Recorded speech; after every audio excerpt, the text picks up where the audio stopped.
বাংলাদেশের বিশ্বকাপ খেলা নিয়ে নতুন খবর দিল জনপ্রিয় ক্রিকেট ভিত্তিক ওয়েবসাইট ক্রিকবাজ। বিশ্বকাপ ইস্যুতে আলোচনা করতে ঢাকায় আসছে আইসিসির শীর্ষ পর্যায়ের কর্মকর্তারা। বিসিবির অনড় অবস্থানে যেন কোন ঠাসা আইসিসি, তাই তো এবার ঢাকায় এসে সশরীরে আমিনুল ইসলাম বুলবুলের ক্রিকেট বোর্ডের সাথে আলোচনা করতে চায় ক্রিকেটের সর্বোচ্চ নিয়ন্ত্রক সংস্থা। বিশ্বকাপ ইস্যুতে আইসিসির কর্মকর্তাদের বাংলাদেশের আগমন নিয়ে বাকিটা শুনবো এ প্রতিবেদনে। বিপিএল নিয়ে যখন উত্তপ্ত দেশের ক্রিকেট, তখন আসন্ন বিশ্বকাপকে ঘিরে এলো নতুন এক খবর।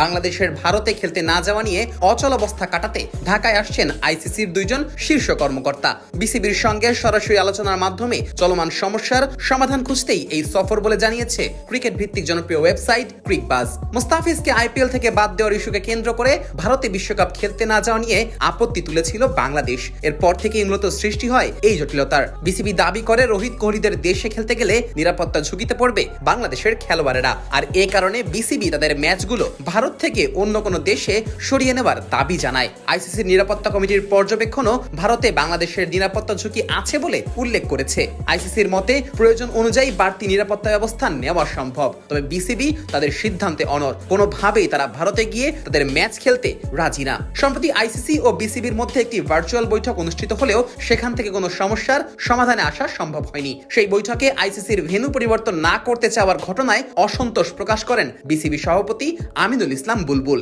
এরপরই নতুন করে বিসিবির সাথে যোগাযোগ করে ঢাকায় এসে আলোচনার সিদ্ধান্ত নেয় আইসিসি। এমনকি এই আলোচনায় বাংলাদেশের অন্তর্বর্তী সরকারের প্রতিনিধি দলও থাকতে পারে বলে জানা গেছে। আইসিসি বেশ ভালো করে জানে বাংলাদেশ দলের অংশগ্রহণ ছাড়া বিশ্বকাপ কল্পনাই করা যায় না, তবে তারপরও ভেন্যু পরিবর্তনের ব্যাপারে ইতিবাচক কোনো সিদ্ধান্তে আসতে পারেনি সংস্থাটি। যদিও বিসিবির পক্ষ থেকেও আগে কোনো আপত্তি তোলা হয়নি, তবে মোস্তাফিজ ইস্যুর পরেই যেন বদলে যায় পুরো ঘটনা।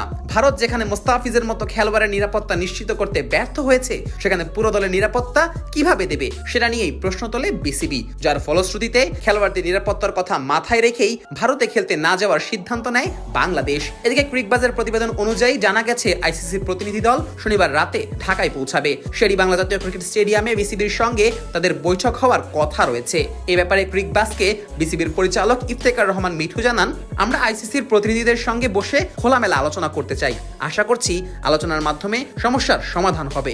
বিশ্বকাপের সূচি অনুযায়ী বাংলাদেশ রয়েছে গ্রুপ সিতে, যেখানে নিজেদের প্রথম 3 ম্যাচে 7, 9 ও 14 ফেব্রুয়ারি যথাক্রমে ওয়েস্ট ইন্ডিজ, ইতালি ও ইংল্যান্ডের বিপক্ষে ম্যাচ খেলার কথা রয়েছে টাইগারদের। 3টি ম্যাচই হবার কথা ছিল কলকাতার ইডেন গার্ডেন্সে। এরপর শেষ ম্যাচে মুম্বাইয়ের ওয়াংখেড়ে স্টেডিয়ামে নেপালের মুখোমুখি হওয়ার কথা ছিল বাংলাদেশের। তবে বাংলাদেশ অবশ্য এই ম্যাচগুলো ভারতে খেলতে যেতে চায় না, যদিও এমনও গুঞ্জন ছিল যে বাংলাদেশের ম্যাচের ভেন্যু কলকাতা থেকে সরিয়ে চেন্নাইয়ে নেওয়া হতে পারে। তবে সেই গুঞ্জনটাও উড়িয়ে দিয়েছে বিসিবি, স্পষ্ট করেই জানিয়ে দিয়েছে কোনোভাবেই তারা রোহিত কোহলিদের দেশে গিয়ে খেলতে চায় না।